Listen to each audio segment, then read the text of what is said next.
Hello everyone, स्वागत है आप सभी का सचिन एकेडमी के इस यूट्यूब चैनल पर। मेरा नाम है doctor Sajid Ali, faculty of science and EVS. और जैसा कि आप इस थंबनेल में देख रहे हैं, बिहार 7th फेज बीपीएससी का जो अभी सिलेबस जारी हुआ था, उसके लिए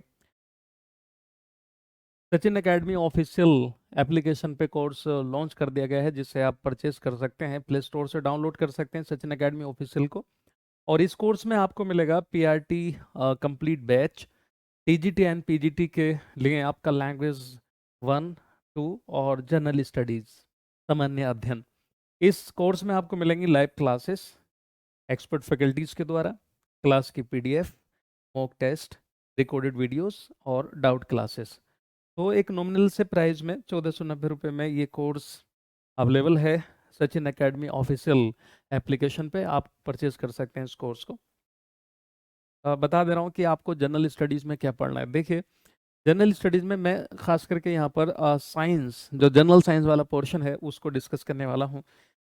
बीपीएससी का पेपर हो, चाहे वो स्टेट पीसीएस का हो या आईएएस का हो, कहीं पर जनरल साइंस का सिलेबस जो है वो पूरी तरह से डिफाइन नहीं किया हुआ है। सिर्फ जनरल साइंस यानी सामान्य विज्ञान लिखा हुआ है। अब हम क्या पढ़ें क्या नहीं पढ़ें, ये हमें कैसे पता चलेगा? तो यूपीएससी में भी देखिएगा जनरल साइंस लिखा हुआ होता है, तो अब हमें कैसे अंदाज़ा लगाएं कि हमें क्या पढ़ना है और क्या नहीं पढ़ना है? तो जो कई सालों के पेपर होते हैं, 8-10 साल के पेपर देख करके, 5-6 सालों के पेपर देख करके अंदाज़ा लगाया जा सकता है कि यहाँ से क्या आता है क्या नहीं आता।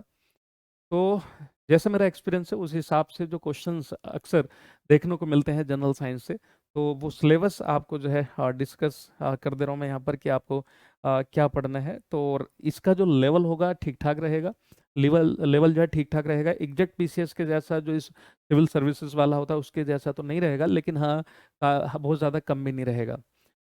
ठीक है, तो इसका लेवल जो है ठीक ठाक रहेगा। मेहनत करने की ज़रूरत है, मेहनत करके अपनी सीट को रिजर्व कर सकते हैं। मेहनत कीजिएगा और अपनी तरफ से कोई कमी ना रह जाए, तो उस तरह से आपको तैयारी कराने के लिए यहाँ पर टीचर्स की टीम अवेलेबल है, तो आप सचिन एकेडमी पर जुड़ सकते हैं। तो जो आपका जनरल साइंस वाला सिलेबस है, उसमें जो सिलेबस रहेगा, जो मैं पढ़ाऊंगा आप लोगों को, और आपको भी खुद से पढ़ लेना है अगर आप नहीं ज्वाइन करते हैं तो, सामान्य विज्ञान।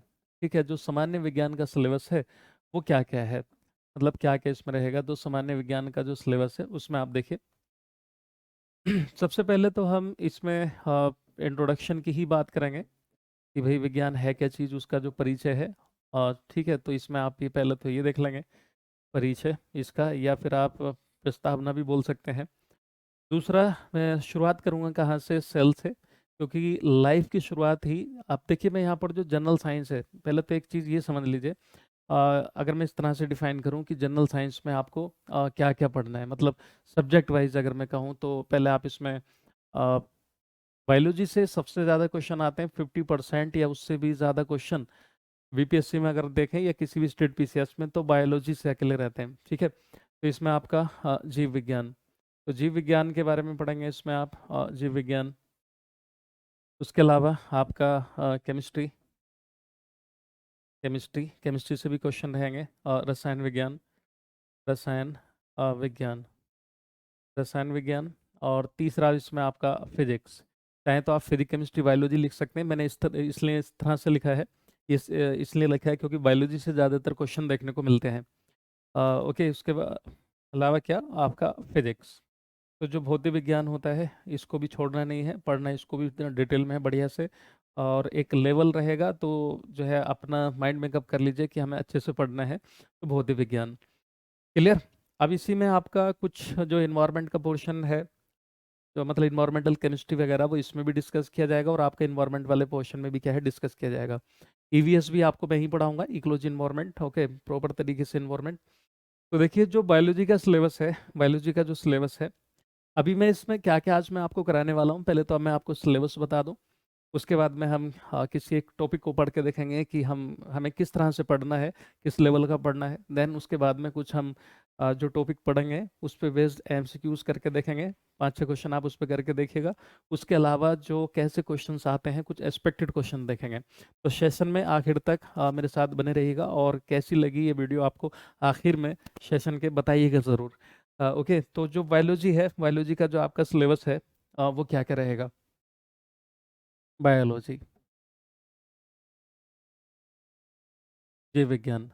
तो जीव विज्ञान में देखिए आपको क्या क्या पढ़ना है। देखिए साइंस का इंट्रोडक्शन वगैरह तो एक साथ ही हम पढ़ लेंगे, और इनकी ब्रांचेस वगैरह भी। अभी फिलहाल जो मैं सिलेबस यहाँ पे डिफाइन कर रहा हूँ, क्योंकि सिलेबस कहीं है तो नहीं, लेकिन क्या है, क्या क्या कहाँ से आता है। तो देखो पहले तो आप इसके बारे में डिटेल में ये जानेंगे कि हाँ कहाँ से बायोलॉजी आया, क्या है, और इसमें किस चीज़ की स्टडी करते हैं, क्या है। तो इसमें आप प्रस्तावना या परिचय कह सकते हैं, तो इसके बारे में समझेंगे। दूसरा, जिंदगी की जो शुरुआत है वो सेल से ही होती है, चाहे वो एक कोशिकीय ऑर्गेनिज्म हो, एक जीव हो, मतलब एकल कोशिकीय हो या बहुकोशिकीय जीव हो।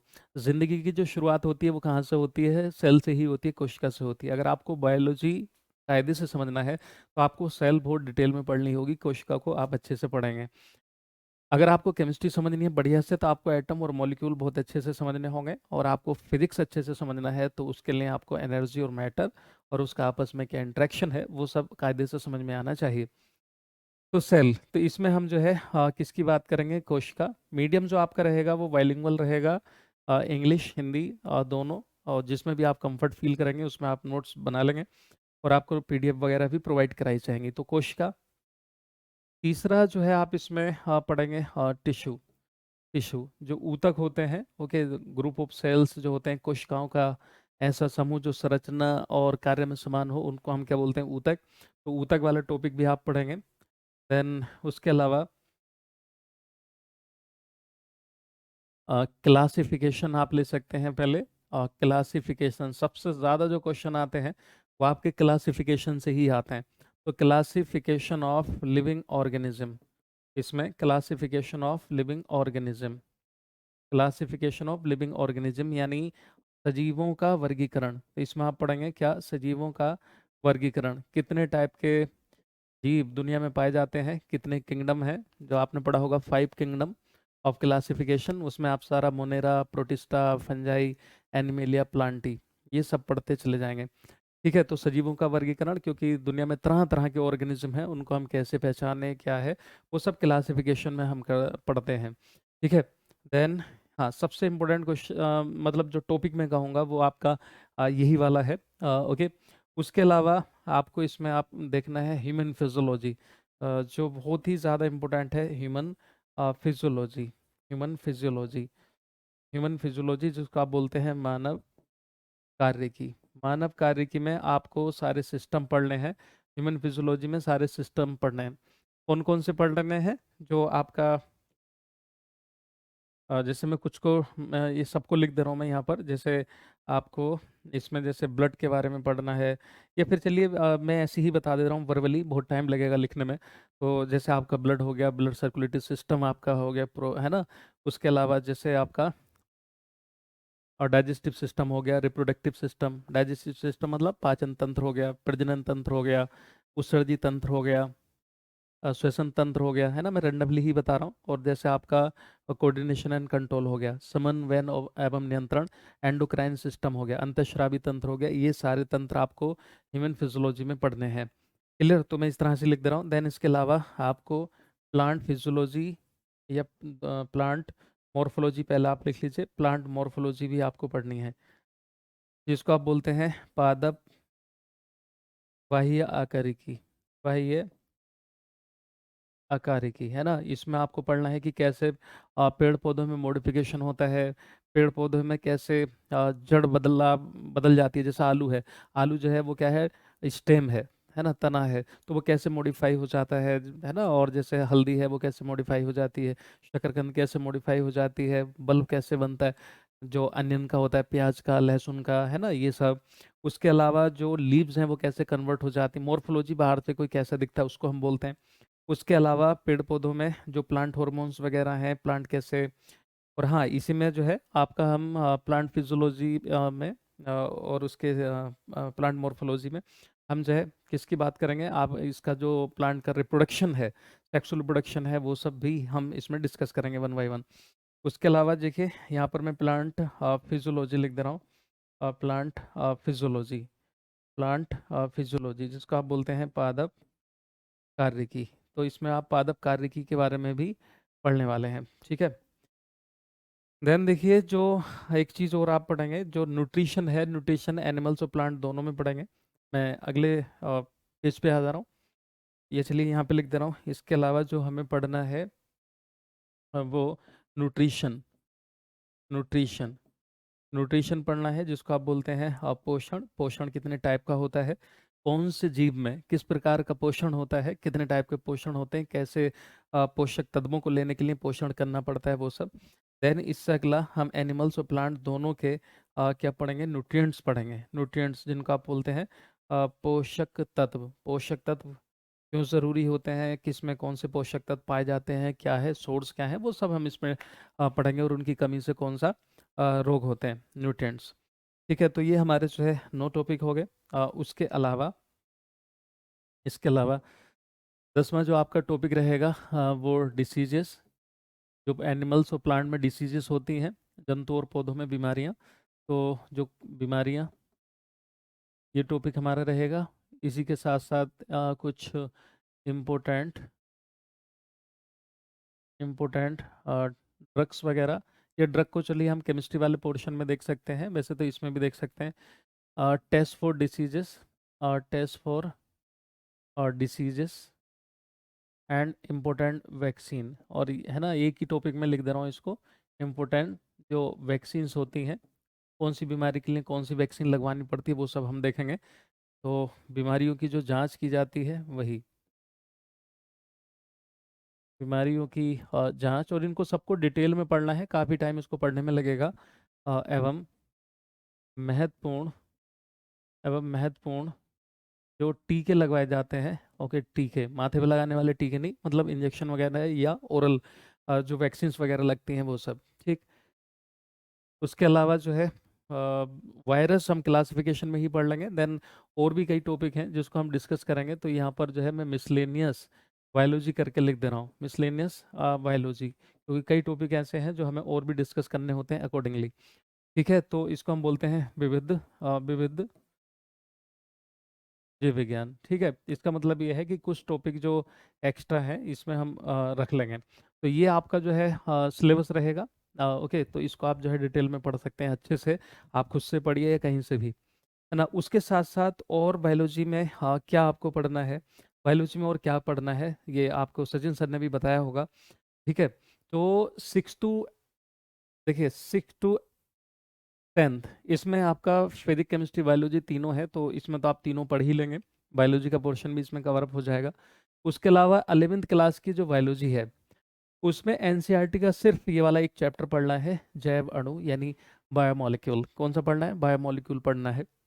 देन जो 12th क्लास की एनसीईआरटी है, देखिए अब इसमें बायोलॉजी बायोलॉजी लिखा है, तो आपको केमिस्ट्री और फिजिक्स नहीं पढ़ना है। ठीक है, केमिस्ट्री फिजिक्स 11 12 से नहीं पढ़ना है, वहाँ से कुछ नहीं पूछता कहीं पर भी।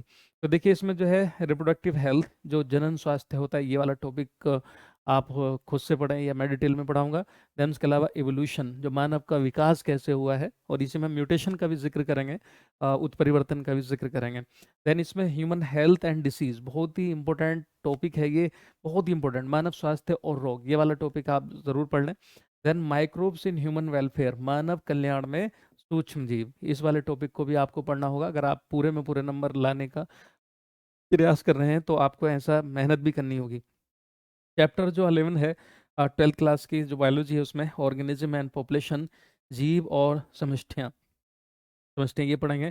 देन देखिए ये वाले जो लास्ट के मतलब ये जो 3 टॉपिक है, मतलब 3 चैप्टर हैं, 11 12 3rd, जो एनसीईआरटी में दिए हुए हैं बायोलॉजी की 12th क्लास की, ये बहुत ही ज़्यादा इंपॉर्टेंट है। ये आप इसको बायोलॉजी में पढ़ेंगे।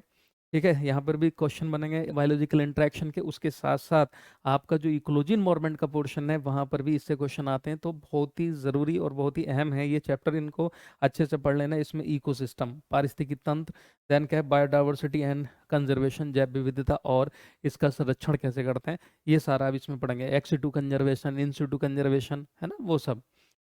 तो खैर ये आपका जो है बायोलॉजी का सिलेबस रहेगा।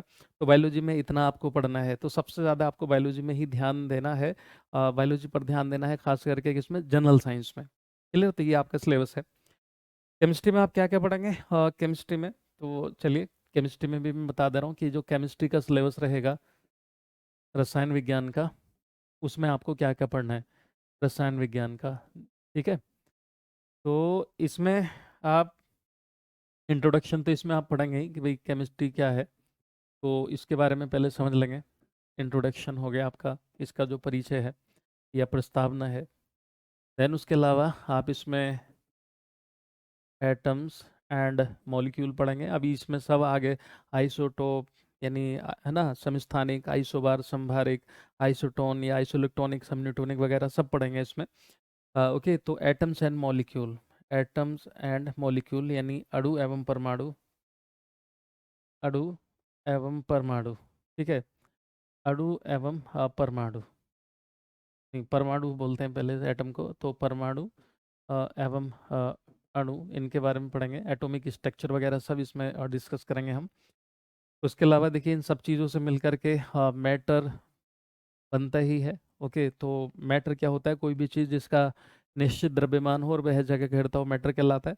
तो इसमें आप पदार्थ के बारे में पढ़ेंगे कि पदार्थ होता क्या है और उसका एक रूप से दूसरे रूप में कैसे कन्वर्जन होता है, कैसे रूपांतरण होता है। देन इसमें मैटर का ही एक टॉपिक बन जाता है आपका, इसको डिटेल में पढ़ लीजिएगा। Metals, non metals, non metals and metalloids. ठीक है, ये वाला टॉपिक आप जो है कायदे से पढ़िएगा। इससे क्वेश्चन ज़रूर देखने को आपको मिलेगा, यानी धातु में, धातु में, अधातु में, अधातु में एवं अर्धधातु में। ठीक है, तो इससे जो है क्वेश्चन सीधे सीधे से आते हैं और काफ़ी बड़ा चैप्टर है ये, इसको आप पढ़िएगा। देन फिर आपके जैसे आपके mixture and compounds, mixture and compounds ये वाला टॉपिक बहुत इंपॉर्टेंट है। मिक्सचर एंड कंपाउंड्स जिसको आप बोलते हैं मिश्रण एवं यौगिक, मिश्रण एवं यौगिक, मिश्रण एवं यौगिक, और डिटेल में पढ़ना है सही से। देन उसके अलावा इसमें आप पढ़ेंगे, देखिए इसी में आप सॉल्यूशन वगैरह सारे पढ़ लेंगे, कितने टाइप के सॉल्यूशन होते हैं, और इसमें आपका कोलोइडल सॉल्यूशन एंड ऑल सब पढ़ते चले जाएंगे इसमें, ब्राउनियन मूवमेंट, टिंडल इफेक्ट सब। देन इसके अलावा सेपरेशन टेक्निक्स, सेपरेशन और टेक्निक्स, देखिए केमिकल चेंज, फिजिकल चेंज वो सब तो मैं ऐसे ही वर्बली बता दूंगा, उसमें तो कुछ है नहीं। तो सेपरेशन टेक्निक, सेपरेशन और टेक्निक जो होती हैं, जैसे कोई मिक्सचर है उनको हम कैसे अलग करें। ठीक है, वो सब, कोई कंपाउंड का मिक्सचर आपने बना दिया, उनको कैसे अलग करें, जिनको आप बोलते हैं पृथक्करण, पृथक्करण तकनीक। बेटा एक चीज़ का याद रखिएगा कि यहाँ पर जो मैंने लिखा है मैटर, मैटर में ही फिर आपका जो ओड्स हैं, अयस्क जिनको आप बोलते हैं, उनका भी हम जिक्र करेंगे यहीं पर। अब जैसे आपका ओलोट्रोप्स हैं, है ना, ओलोट्रोप्स हैं, ओके, या फिर जो एलॉयज वगैरह हैं वो सारे जो है हम इसमें कहीं ना कहीं डिस्कस कर लेंगे यहीं पर। ठीक है ना, कि और क्या होते हैं, ठीक है, एलॉय क्या होते हैं, ओलोट्रोप्स कैसे बनते हैं, वो सब छोड़ देंगे, कुछ भी नहीं उसमें, है ना। तो पृथक्करण तकनीक। देन उसके अलावा आपको जो बहुत ही इंपॉर्टेंट है, एसिड, बेस, एसिड्स, ये एसिड्स कह लीजिए चाहे, बेसिस एंड सोल्ट्स, सोल्ट्स, ये सब आप पढ़ेंगे, यानी अम्ल, अम्ल, क्षार एवं लवण। ठीक है, तो इनसे एक क्वेश्चन आपको देखने को मिल सकता है, बहुत ही इंपॉर्टेंट है, एसिड, बेस एंड सॉल्ट के लेना ये। देन उसके अलावा इसमें इससे अगला आप टॉपिक लेंगे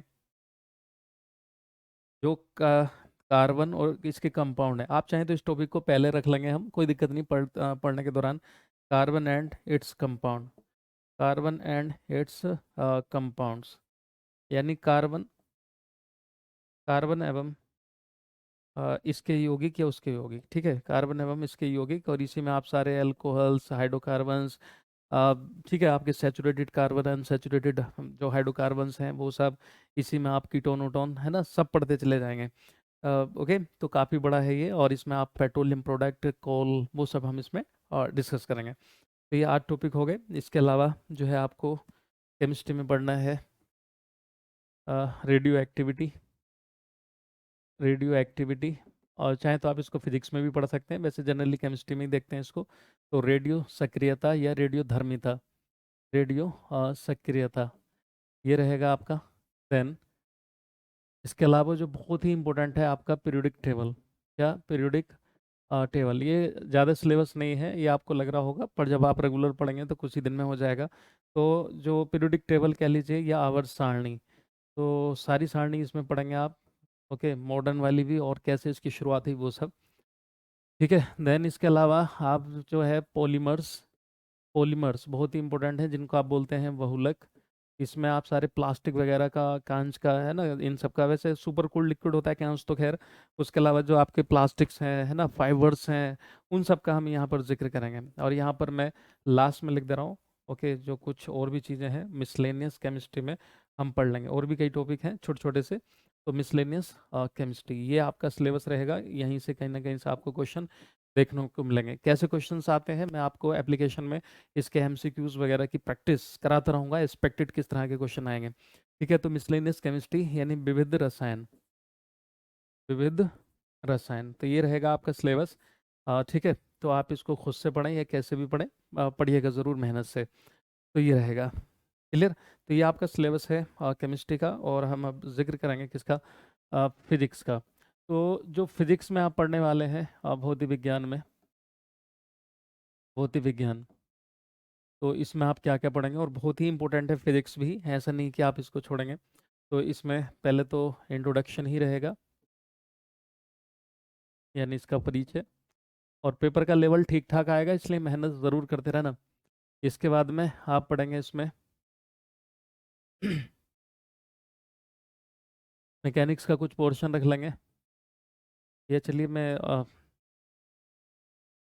मैकेनिक्स, यांत्रिकी, अब इसी में जो यूनिट्स वगैरह हैं, ठीक है, जो इंट्रोडक्शन में मैं इसी में बता दूंगा, इंट्रोडक्शन में ही आपको जो मेजरिंग, या फिर चलिए मैं अलग से लिख दे रहा हूँ, जो मेजरिंग यूनिट्स हैं, मेजरिंग यूनिट्स, इनसे क्वेश्चन में आते हैं भाई। बीपीएससी में भी, स्टेट पीसीएस में भी आए हुए से क्वेश्चन है, मेजरिंग यूनिट्स यानी जो मापने की इकाइयाँ हैं, मापन इकाइयाँ। ठीक है, तो ये आपको पढ़ना है, क्लियर। तीसरा आपको पढ़ना है वही मैकेनिक्स का कुछ पोर्शन रखेंगे, है ना। तो मैकेनिक्स, यांत्रिकी, ठीक है, मोशन वगैरह का सबका जिक्र करेंगे यहाँ पर। देन फिर आपका मैं टॉपिक लूँगा फोर्सेस, फोर्स, ठीक है, फोर्स, जिसको आप बोलते हैं बल। फोर्स कितने टाइप के होते हैं, contact forces, non contact forces. ठीक है, फिर उसमें आप सारे डिटेल में पढ़ते चलाएंगे, adhesive force, cohesive force, centripetal, centrifugal, gravitational, है ना, वो सारा फ्रिक्शनल, वो सारा हम देखेंगे बल। देन उसके अलावा फिर आप इसमें देखेंगे work, power and energy, work, power and energy, work, power and energy यानी कार्य, शक्ति एवं ऊर्जा। या आप ऐसे भी कह सकते हैं वर्क, एनर्जी एंड पावर, कार्य, शक्ति एवं ऊर्जा, या फिर आप कह लीजिए कि कार्य, ऊर्जा, ठीक है, एवं शक्ति। ठीक है, ये सब पढ़ लेंगे इसमें। देन इसमें आप पढ़ेंगे कैपिलरी एक्शन, कैपिलरी एक्शन, केशिका कैसे काम करता है, उसके एग्जाम्पल्स स्पेशली इसमें आप देखेंगे। ठीक है, देन उसके अलावा देखिए एनर्जी का जो कन्वर्जन वगैरह होता है उसको भी हम डिस्कस करेंगे, तो है ना, इसमें क्वेश्चन पूछता है अक्सर, बीपीएससी पूछता है। ठीक है, तो वो सारे इंटर कन्वर्जन भी हम देख लेंगे कि एनर्जी एक रूप से दूसरे रूप में कैसे ट्रांसफॉर्म होती है। जैसे मान लो फोटोवोल्टिक सेल्स हैं, फोटोवोल्टिक सेल्स क्या करते हैं कि लाइट एनर्जी को इलेक्ट्रिकल एनर्जी में कन्वर्ट करते हैं। तो ऐसे बहुत से क्या है इक्विपमेंट्स हैं जो एनर्जी का रूपांतरण करते हैं, वो सब। देन इसके अलावा आप देखेंगे इसमें साउंड। ये चलिए साउंड से पहले हम रखेंगे घनत्व। ठीक है, घनत्व, जिसको आप बोलते हैं डेंसिटी। तो डेंसिटी का कंसेप्ट भी हम समझेंगे, जिसको आप क्या बोलते हैं, घनत्व। ठीक है, घनत्व, ठीक। देन साउंड, साउंड भी जो एक प्रकार की ऊर्जा ही है, साउंड एनर्जी। तो हम यहाँ पर साउंड की बात करेंगे, जिसको आप बोलते हैं क्या, ध्वनि, ध्वनि। तो ये हो गया। तो ये हमारा सिलेबस अभी किसका चल रहा है, फिजिक्स का। तो यहाँ तक आप नोट कर लें, या फिर आप अपने दिमाग में रखिएगा कि यहाँ पे क्या क्या पढ़ना है। मैं तो इसको सीरियल वाइज पढ़ाने वाला ही हूँ। ठीक है, तो ये हो गया। देन उसके बाद में आप इसमें पढ़ेंगे हीट, हीट, उष्मा, उष्मा। देन फिर आप पढ़ेंगे इसमें अ, आपका प्रेशर, प्रेशर यानी दाब। देन फिर जो बहुत ही इंपॉर्टेंट है फिजिक्स में, लाइट, लाइट, इसी में पूरा इमेज फॉर्मेशन वगैरह वगैरह वो सब सीख लेंगे, लेंस है ना, मिरर्स, ये सब जिसको आप बोलते हैं प्रकाश, ये रहेगा। देन इस अगला टॉपिक हम इसमें रखेंगे electricity and magnetism. Electricity and magnetism, magnetism, विद्युत।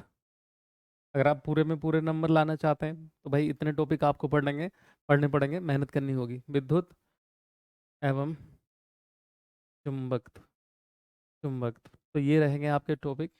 इसके अलावा और भी कुछ हमें पढ़ना होगा तो मैं यहाँ पर लिख दे रहा हूँ, क्योंकि कुछ छोटे छोटे टॉपिक हैं।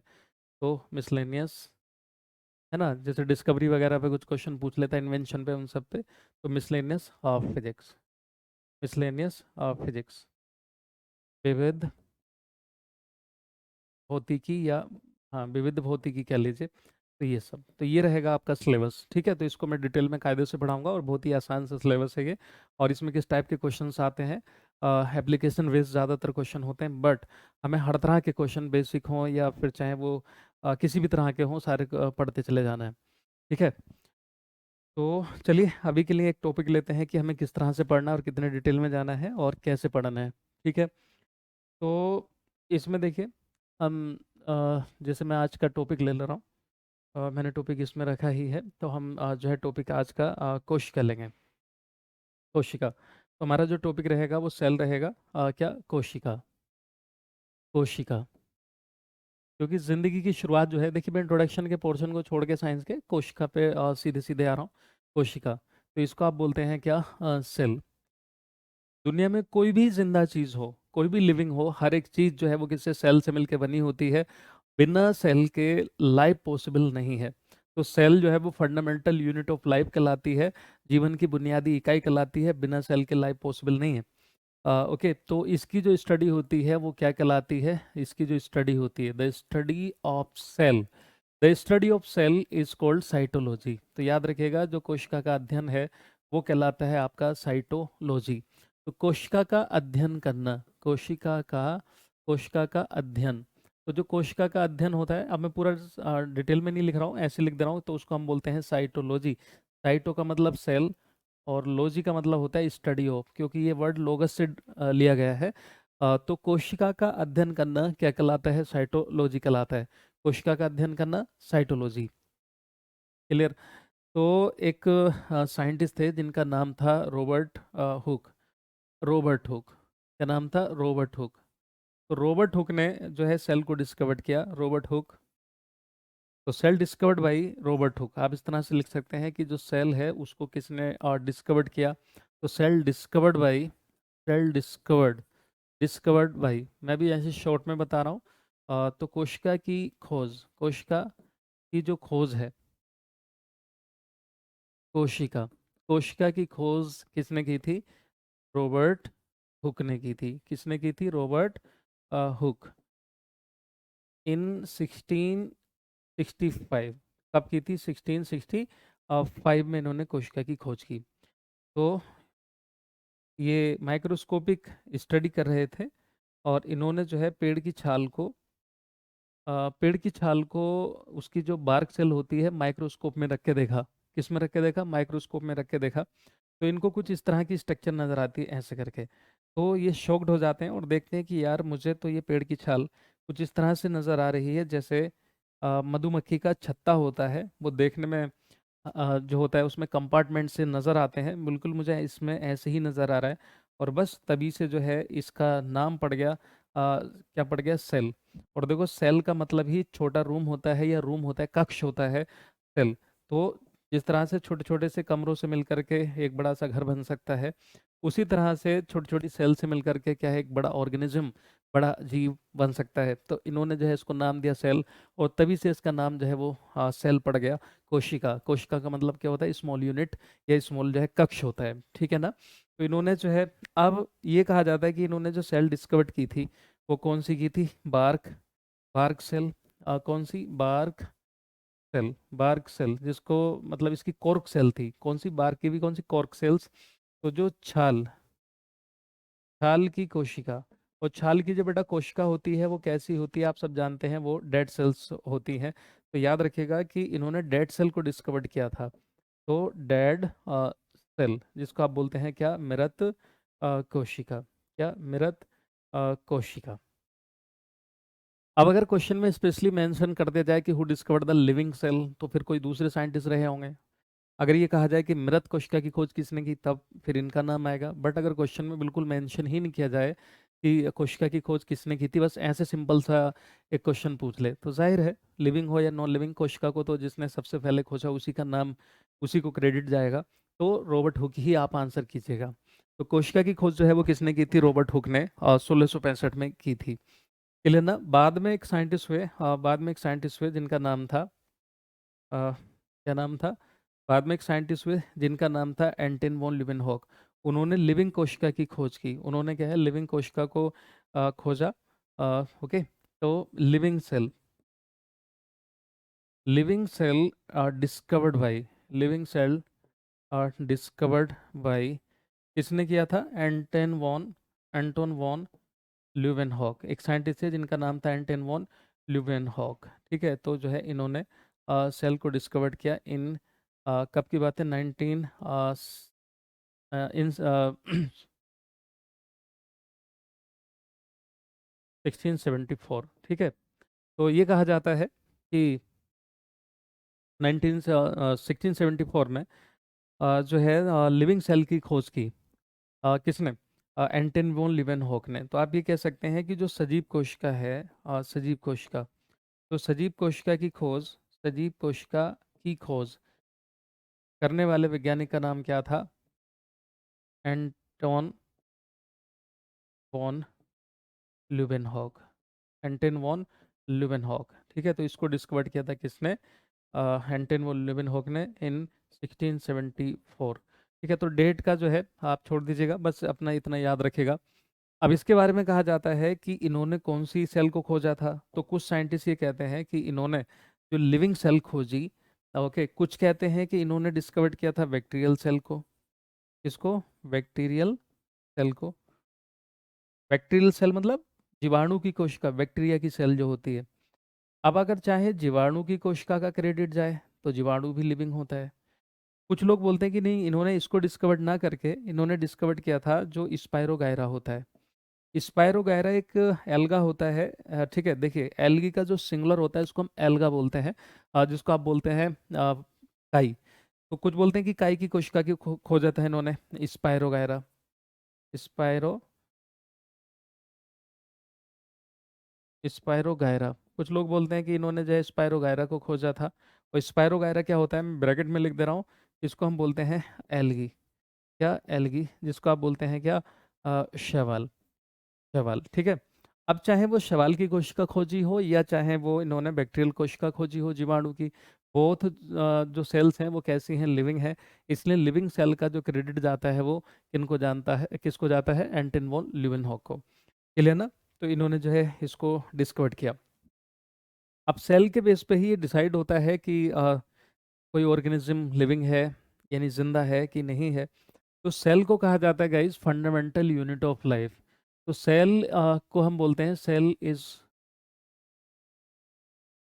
The fundamental cell is the fundamental unit of life. Cell is the fundamental unit of life. ये कहा जाता है कि कोशिका जीवन की मूल इकाई है। कोशिका जीवन की मूल इकाई है, जीवन की मौलिक या मूल जीवन की मूल इकाई है। क्योंकि बिना सेल के कोई ऑर्गेनिज्म नहीं बनता, चाहे वो एक कोशिकीय हो या बहुकोशिकीय हो। आखिरकार जो जिंदगी की शुरुआत होगी वो सेल से होती है। इसलिए सेल को कहा जाता है कि ये जिंदगी की मूल इकाई है, मौलिक इकाई है, बुनियादी। कैसे, जरा समझेंगे। ये कहा जाता है कि जो सेल है, कोशिका, कोशिका के अंदर जो और चीजें लगी होंगी, जो कोशिकांग होते हैं इसके अंदर, उनमें है ना एटम्स वगैरह, एटम वो सब लगे होते हैं, एटम मॉलिक्यूल्स। ठीक है, तो वो नॉन लिविंग तक है, यानी अजैविक तक है, जिंदा नहीं है वो। लिविंग की जब हम बात करते हैं तो लिविंग की शुरुआत होती है कहाँ से, सेल से। अब जब एक जैसी सेल्स ग्रुप में इकट्ठा हो जाएं और वो किसी किसी एक काम को अंजाम दें, किसी एक फंक्शन को करें, तो उसको हम बोलते हैं क्या, टिश्यू बोलते हैं। तो कोशिकाओं का जो ऐसा समूह जो बनावट में एक जैसा हो और काम भी एक जैसा करता हो, उसको हम बोलते हैं क्या? टिश्यू। तो बहुत सी सेल्स मिलकर के क्या बना लेती हैं? टिश्यू बना लेती हैं, जिसको हम बोलते हैं ऊतक बोलते हैं। कोशिकाओं का ऐसा समूह जो संरचना और कार्य में एक समान होता है, उसे ऊतक कहा जाता है। क्लियर ना? तो ये ऊतक बना लेती हैं। ऊतक की स्टडी जो होती है वो हिस्टोलॉजी होती है, और इसको पूरा डिटेल में आपको पढ़ना होगा। टिश्यू का मैंने आपको एक पूरी यूनिट लिखाई है, मतलब पूरा एक चैप्टर लिखाया है। अब अगर कई टिश्यू मतलब जो है एक जगह मिल जाए, मतलब टिश्यू मिलने लगे, तो वो पूरा ऑर्गन बना लेते हैं, अंग का निर्माण करते हैं, और अंग मिलकर के बनाते हैं किसी का भी ऑर्गन सिस्टम। क्या बनाते हैं? ऑर्गन सिस्टम, जिसको हम बोलते हैं अंग तंत्र। जैसे मान लो हम अपने ही शरीर की बात करें तो हमारी बॉडी में तरह तरह के क्या है, सिस्टम है। जैसे प्रजनन तंत्र है ना, पाचन तंत्र, एक्सक्रीटरी सिस्टम जिसको आप बोलते हैं उत्सर्जी तंत्र। तो इस तरह से बहुत से तंत्र हैं, सब मिल करके क्या बना लेते हैं? एक जगह एक इंडिविजुअल बना करके तैयार कर लेते हैं, तो हम पूरे बन जाते हैं। या कोई भी ऑर्गेनिज्म हो तो क्या? ऑर्गेनिज्म यानी जीव बन जाता है। तो आखिरकार जिंदगी की जो शुरुआत है वो किससे होती है? सेल से। अब ये वाली जो बात लिखी है मैंने कि सेल से मिलकर टिश्यू बनेंगे, तो जाहिर है बहुत सी सेल से मिलकर बनेगा, तो ये मल्टी सेलुलर यानी बहुकोशिकीय जो जीव होते हैं उनके लिए लागू होती है ये बात।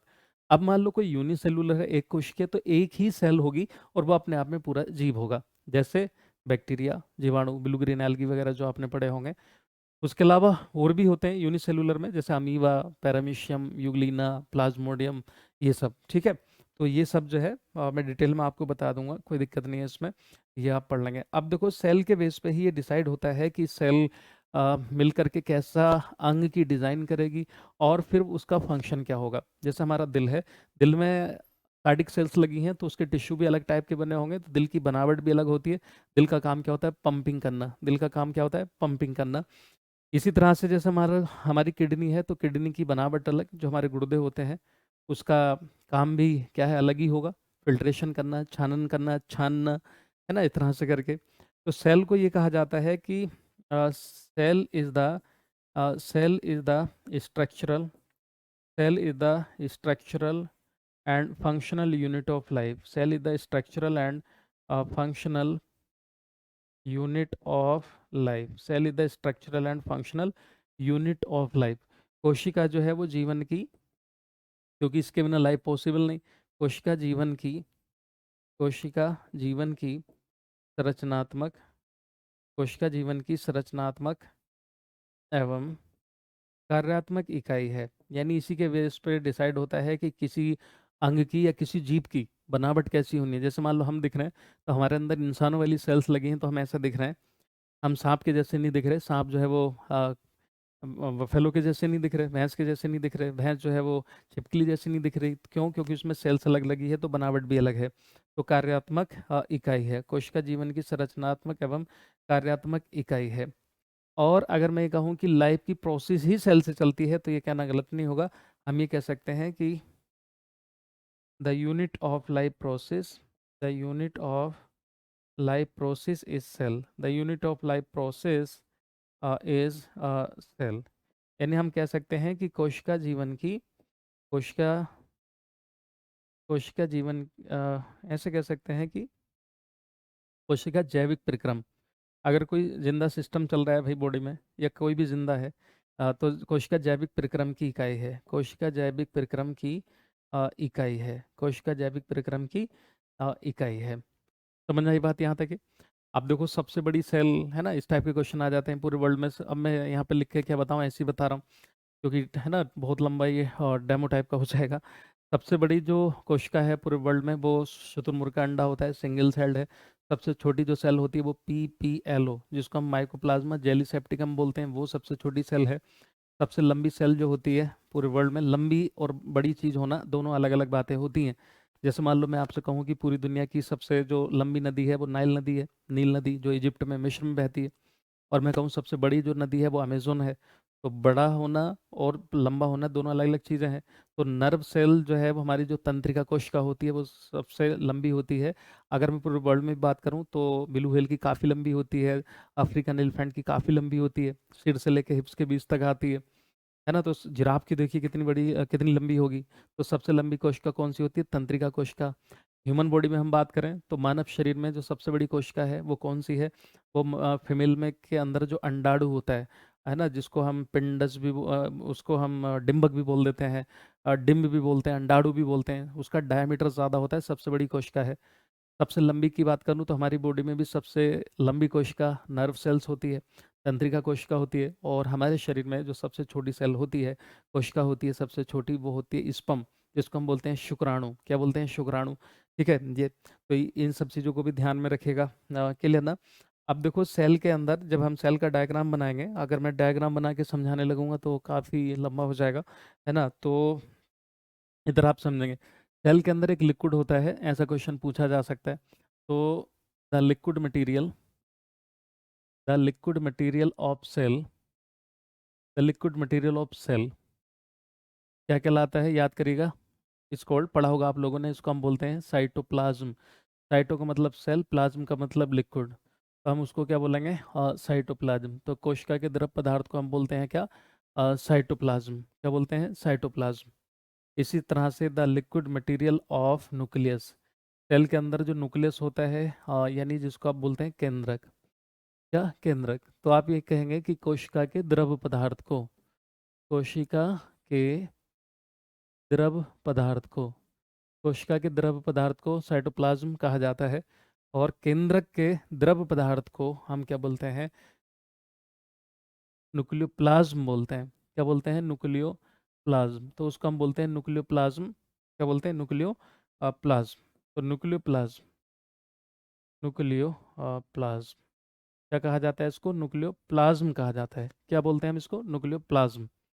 अब अगर हम सेल के अंदर के जो दोनों लिक्विड हैं, अभी देखिए सेल का मैं डायग्राम दिखा दूं। चलिए पहले इसको आप समझेंगे जरा। सेल का डायग्राम देखिए। एनिमल सेल जो है वो कुछ इस तरह की होती है। अब देखो यहाँ पर ये बनी बनाई मैंने यहाँ पे ले ली है ताकि टाइम ज़्यादा ना लगे। लेकिन जब मैं आपको क्लास में करा ही रहा हूँ, है ना, तो क्लास में अगर आप देखेंगे तो उसमें क्या है कि एक एक सेल का जो ये है डायग्राम है, उसके एक एक पार्ट को मैं अपने हाथ से जो है बनाता हूँ, तो फिर जो है वो आपको अच्छे से समझ में आएगा। साथ साथ आप भी बना लेते हैं। ये ऐसे भी देख सकते हैं कि जो प्लांट सेल होती है उसमें जो सबसे बाहर की बाउंड्री होती है वो सेल वॉल होती है। ये जो आप देख रहे हैं इस तरह से करके, ये सेल वॉल होती है। इसको हम बोलते हैं कोशिका भित्ति। क्या बोलते हैं इसको? कोशिका भित्ति। सबसे बाहर की जो बाउंड्री होती है उसको हम क्या बोलते हैं? कोशिका भित्ति। कोशिका भित्ति। कोशिका भित्ति जंतु कोशिका में होती ही नहीं है। कोशिका भित्ति पौधों में होती है, बैक्टीरिया में होती है, और फंगस यानी कवक में, फफूंदी में होती है। प्लांट सेल में सबसे बाहर होती है, बाकी में बाहर के कुछ अंदर भी हो सकती है, लेकिन और एनिमल के केस में सेल वॉल होती नहीं है। इसमें जो सबसे बाहर की बाउंड्री होती है ये वाली, इसको हम बोलते हैं कोशिका झिल्ली। क्या बोलते हैं इसको? कोशिका झिल्ली बोलते हैं, या है ना, कोशिका झिल्ली इसको कहा जाता है। सेल मेम्ब्रेन, कोशिका झिल्ली। अब इसके अंदर क्या है फिर? इस तरह से अगर आप देखेंगे तो न्यूक्लियस होता है, केंद्रक, और केंद्रक के अंदर डीएनए आरएनए भरा होता है। इसमें भी केंद्रक होता है, लेकिन इसमें कहीं ना कहीं बीच में जो है ये इतनी जगह एक खाली सा छेद घेर लेता है, जो प्लांट सेल में बड़ा होता है। जितनी पुरानी कोशिका होगी उतना ये वैक्यूल, इसको हम रिक्तिका बोलते हैं, बड़ा साइज होगा। तो इसको हम जो है डिटेल में जब हाथ से बना के समझेंगे तो और अच्छे से समझ में आएगा। तो इसका न्यूक्लियस जो है स्टेटमेंट का क्वेश्चन आता है, साइड में कहीं होता है, बीचों बीच में नहीं होता। ठीक है। तो ये जो है आपका न्यूक्लियस, और इसकी जो मेम्ब्रेन हो गई वो न्यूक्लियर मेम्ब्रेन हो गई, केंद्र की झिल्ली। ठीक है। अब देखो ये यहाँ पर सेल का मैंने सिर्फ एक डायग्राम दिखा करके आपको समझाने की कोशिश की है। ये यूकैरियोटिक सेल्स होती हैं। एक होती हैं प्रोकैरियोटिक सेल्स, जो जिसमें आपका बैक्टीरिया, ब्लू ग्रीन एल्गी ये आते हैं। तो उनमें जो है ऐसा, ये जो आप अंदर के कोशिकीय अंग देख रहे हैं ये ऐसा कुछ होता ही नहीं है। ओके, उसमें जो है सिर्फ राइबोसोम टाइप के रहते हैं जो नॉन मेम्ब्रेनस हैं। आपका जैसे माइटोकॉन्ड्रिया, क्लोरोप्लास्ट, है ना, या फिर जैसे आपका Golgi bodies, lysosomes, okay, endoplasmic reticulum, इस तरह की कोई भी चीज़ उसमें नहीं होती है। तो प्रोकैरियोटिक कोशिकाएं क्या होती हैं, यूकैरियोटिक कोशिकाएं क्या होती हैं, ये हमें डिफरेंस देखना होगा। फिर यूकैरियोटिक्स में जैसे प्लांट और एनिमल की कोशिकाओं में कितना बदलाव है, क्या है ऐसा जो एनिमल सेल में होता है प्लांट सेल में नहीं होता, क्या है ऐसा जो प्लांट सेल में होता है एनिमल सेल में नहीं होता, और ऐसा क्या है जो दोनों में होता है, ये सारा जो है हम डिटेल में समझेंगे। क्लियर ना? तो अभी जो है मैं यहाँ पर ये बताते हुए चल रहा हूँ कि अब जो ये दोनों लिक्विड होते हैं, दोनों लिक्विड होते हैं, तो उसको हम एक साथ मिला के बोलते हैं क्या? प्रोटोप्लाज्म। क्या बोलते हैं मिला करके? प्रोटोप्लाज्म। प्रोटोप्लाज्म। प्रोटोप्लाज्म। तो प्रोटोप्लाज्म इक्वल टू हो जाता है हमारा, दोनों चीज़ों का हम एक साथ जोड़ देंगे, यानी साइटोप्लाज्म, साइटोप्लाज्म प्लस न्यूक्लियोप्लाज्म। अगर हम इन दोनों को एक साथ जोड़ दें, मतलब टोटल जो कोशिका के अंदर लिक्विड होता है उसको हम बोलते हैं प्रोटोप्लाज्म। तो ये आपका हो जाएगा, इसको आप हिंदी में वैसे ही लिख लेना कि ये साइटोप्लाज्म यानी कोशिका के अंदर का। इसी को आप चाहें तो देखो कोशिका द्रव्य भी बोल देते हो आप, है ना, कोशिका द्रव्य। एक चीज़ और समझ लेना कि जैसे आपने यहाँ पे लिखा था कि हाँ, ये इसको साइटोप्लाज्म या कोशिका द्रव्य भी बोल देते हैं। क्या बोल देते हैं? कोशिका द्रव्य, कोशिका द्रव्य। तो इसको कोशिका द्रव्य भी बोल देते हैं, और इसको केंद्रक द्रव्य भी बोल देते हैं, केंद्रकीय द्रव्य या केंद्र द्रव्य भी आप कह सकते हैं। तो कोशिका द्रव्य यानी साइटोप्लाज्म, और प्लस आपका न्यूक्लियोप्लाज्म या केंद्रक द्रव्य आप लिख सकते हैं, न्यूक्लियोप्लाज्म। ठीक है, तो इनको एक साथ मिला करके बोलते हैं न्यूक्लियोप्लाज्म। अब ये जो प्रोटोप्लाज्म है, अगर ये है सेल के अंदर, तो हम कहेंगे कि सेल जो है पूरी तरह से अभी ठीक है। सेल के अंदर का साइटोप्लाज्म जो है सूख जाए तो सेल खत्म हो जाती है, डैमेज हो जाएगी। इसी तरह से न्यूक्लियोप्लाज्म सूख जाएगा, केंद्रक के अंदर का जो द्रव होता है उसको न्यूक्लियोप्लाज्म बोलते हैं, तो सेल खराब हो जाएगी। इसलिए इसको कहा जाता है कि फिजिकल बेसिस ऑफ लाइफ, यानी प्रोटोप्लाज्म को हम एक अलग से नाम दे देते हैं, इसको हम बोलते हैं, यानी लाइफ अगर एग्जिस्ट करती है तो जाहिर है ये लिक्विड होना ज़रूरी होता है कोशिका के अंदर, तो इसको हम बोलते हैं physical basis of life, physical basis of life. इसको हम बोलते हैं कि जीवन का भौतिक आधार। क्या बोलते हैं इसको? जीवन का भौतिक आधार, इसी को कहा जाता है जीवन का भौतिक आधार। क्लियर ना? अब जो कोशिकाएं होती हैं वो दो तरह की होती हैं, प्रोकैरियोटिक कोशिका और यूकैरियोटिक कोशिका। कौन कौन सी कोशिकाएं होती हैं? प्रोकैरियोटिक और यूकैरियोटिक कोशिकाएं। ठीक है, तो चलिए उसको हम देखते हैं थोड़ा सा, कि जो प्रोकैरियोटिक कोशिकाएं होती हैं, या वैसे ही मैं ऐसे बता दे रहा हूँ क्योंकि जब मैं लिखाऊंगा तो पूरा डिटेल में करा दूंगा।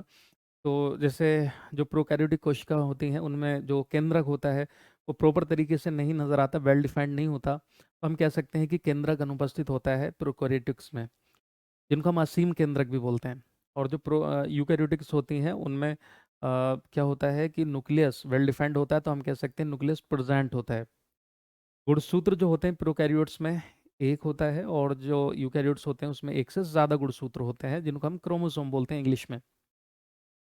नॉन मेम्ब्रेनस सेल ऑर्गेनेल्स ही पाए जाते हैं इसमें, प्रोकैरियोट्स में तो सिर्फ जो राइबोसोम होगा वो नॉन मेम्ब्रेनस होता है।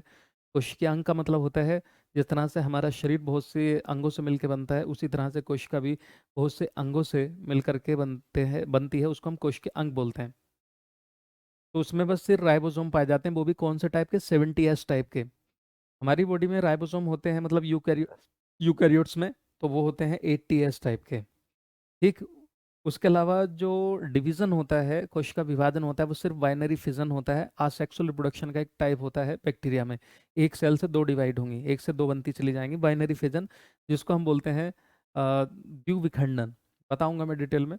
और जो यूकैरियोट्स होते हैं उसमें माइटोसिस और मियोसिस होता है, समसूत्री विभाजन और अर्धसूत्री विभाजन। होता क्या है, कौन सी कोशिकाओं में चलता है, डिटेल में आप जब पढ़ेंगे तो मैं बताऊंगा थ्योरी की क्लासेस में।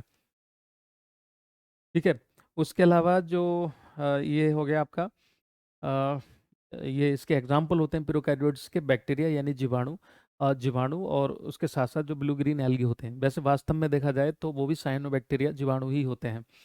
फिर यूकैरियोट्स, यूकैरियोट्स में आपके आते हैं एनिमल, जंतु, पेड़ पौधे, प्लांट्स और फंगस, ये सब आ जाते हैं। ठीक है ना? फिर आप जब इसमें आगे पढ़ोगे तो इसमें सेल वॉल में डिटेल में पढ़ाऊंगा, cell membrane, lysosomes, ribosome, endoplasmic reticulum, Golgi bodies, nucleus, है ना, प्लास्टिड, तीनों तरह के, क्रोमोप्लास्ट, क्लोरोप्लास्ट, ल्यूकोप्लास्ट, वो सब।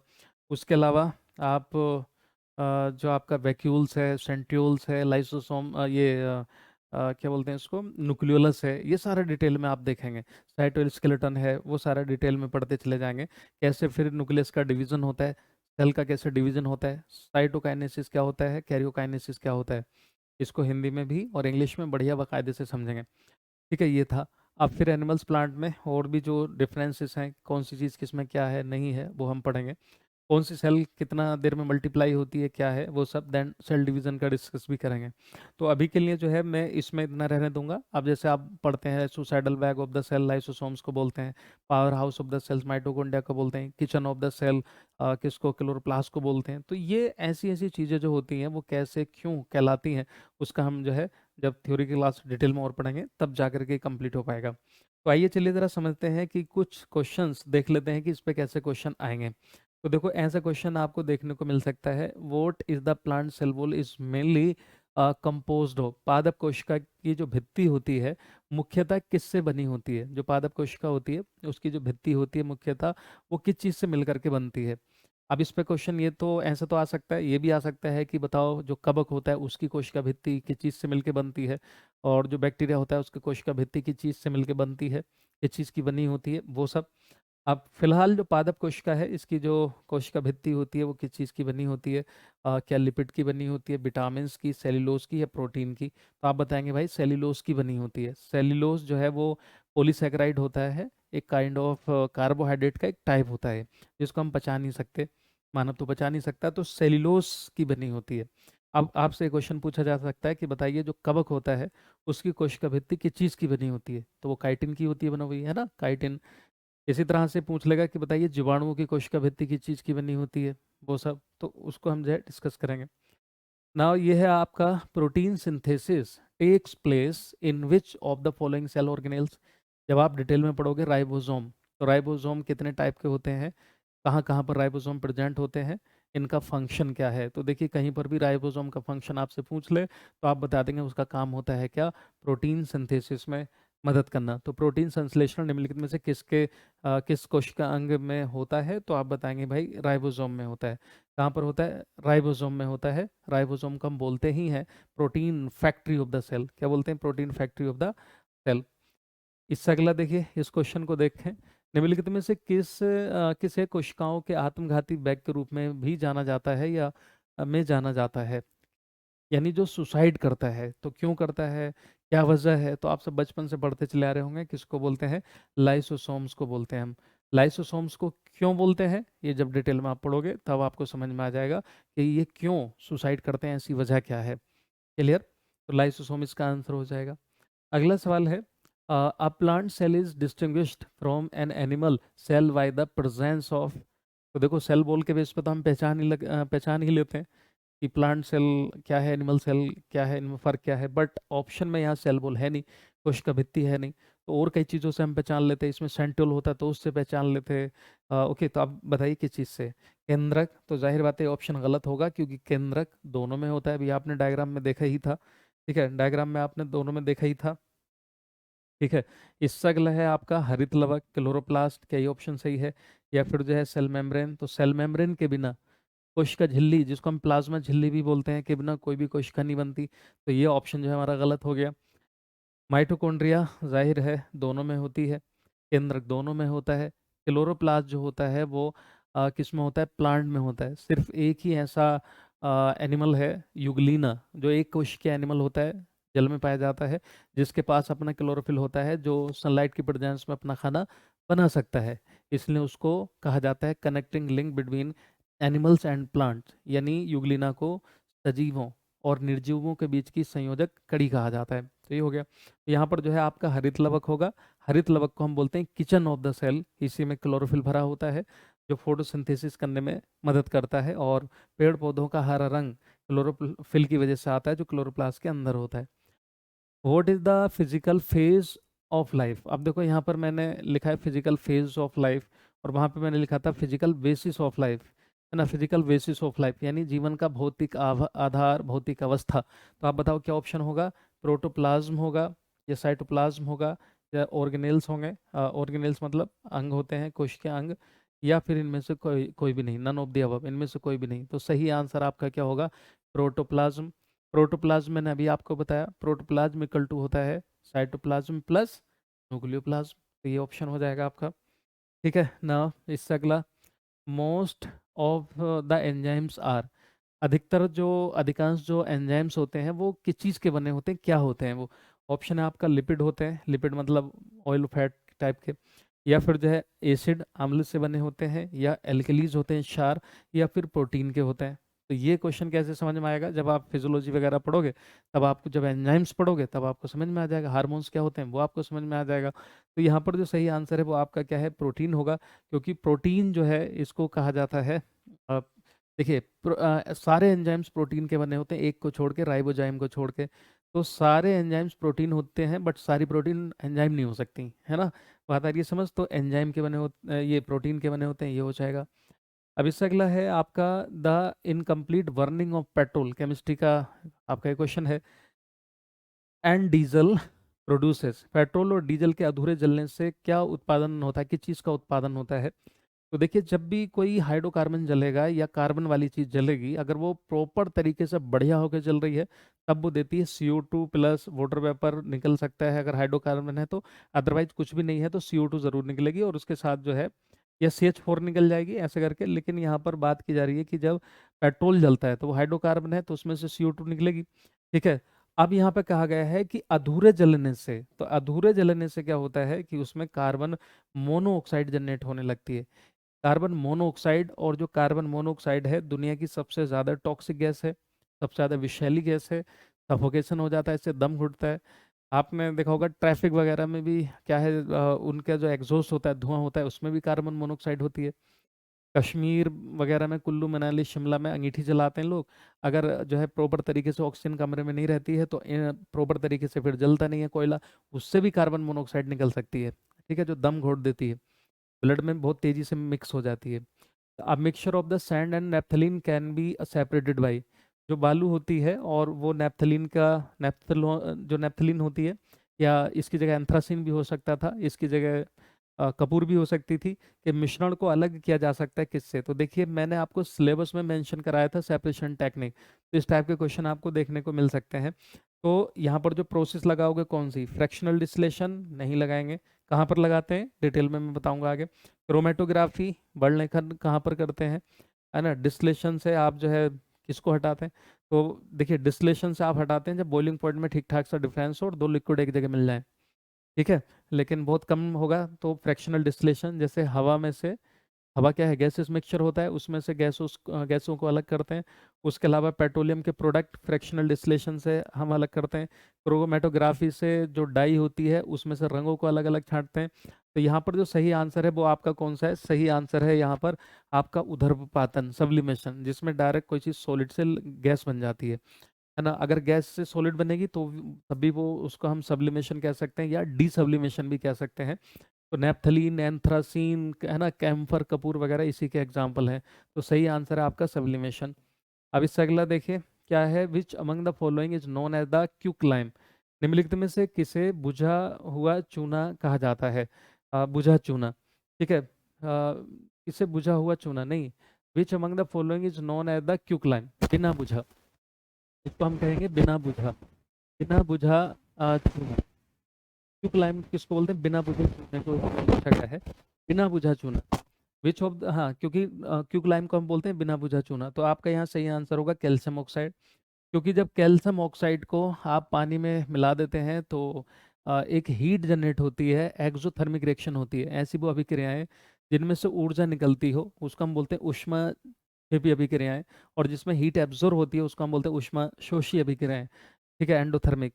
तो ये जो है एक्सोथर्मिक होगी, इसमें हीट निकलेगी और ये बना लेगा CaOH का होल ट्वाइस, और प्लस इसमें से हीट एनर्जी निकलती है। एक्सोथर्मिक अभिक्रिया होती है और इसको हम बोलते हैं बेटा बुझा चूना। तो ये वाला है बुझा चूना, वो इसमें जो हिंदी में टाइपिंग है, तो बुझा मतलब हिंदी में जो है टाइपिंग एरर है, बुझा चूना। और इसको इंग्लिश में हम बोलते हैं स्लैग्ड लाइम। क्या बोलते हैं इसको, स्लैग्ड लाइम कहा जाता है, बुझा चूना। कैल्शियम हाइड्रोक्साइड को बोलते हैं, ठीक है ना। ये हो गया कैल्शियम हाइड्रोक्साइड। अब देखिए, ये है क्वेश्चन लास्ट आपका, the working principle of the washing machine is, application type का क्वेश्चन है और आपका फिजिक्स का है ये। वॉशिंग मशीन का कार्य सिद्धांत किस पर आधारित है, कौन सी प्रोसेस पर। तो डिफ्यूजन विचरण पर आधारित है, या फिर सेंट्रीफ्यूगेशन अभिकेंद्रीकरण पर आधारित है, या डायलिसिस पर आधारित है, या फिर रिवर्स ऑस्मोसिस पर आधारित है, रिवर्स परासरण पर आधारित है। तो देखो, जब किसी चीज़ को घुमाते हैं तो बाहर की तरफ एक फोर्स लगता है, और एक जो है सेंटर से मतलब बाहर की तरफ हो गया, एक बाहर से अंदर की तरफ लगता है, उसको हम बोलते हैं सेंट्रीपिटल फोर्स। और जो बाहर अंदर से बाहर की तरफ लगेगा सेंट्रीफ्यूगल फोर्स। तो वॉशिंग मशीन का आपने देखा होगा पेन कभी यूं कभी ऐसे घूमता है, या फ्रंट लोडेड होगी तो वैसे घूमती है। तो ये जो है किस पे बेस्ड होती है बेटा, सेंट्रीफ्यूगेशन पे बेस्ड होती है। इसी तरह से जो चर्नर होता है जिसको आप रई बोलते हैं, वो भी इसी पे बेस्ड होता है। दूध से क्रीम अलग करने वाली जो सेपरेटिंग मशीन होती है जिसको आप सेपरेटर बोलते हैं, मिल्क सेपरेटर, वो भी इसी पे बेस्ड होता है।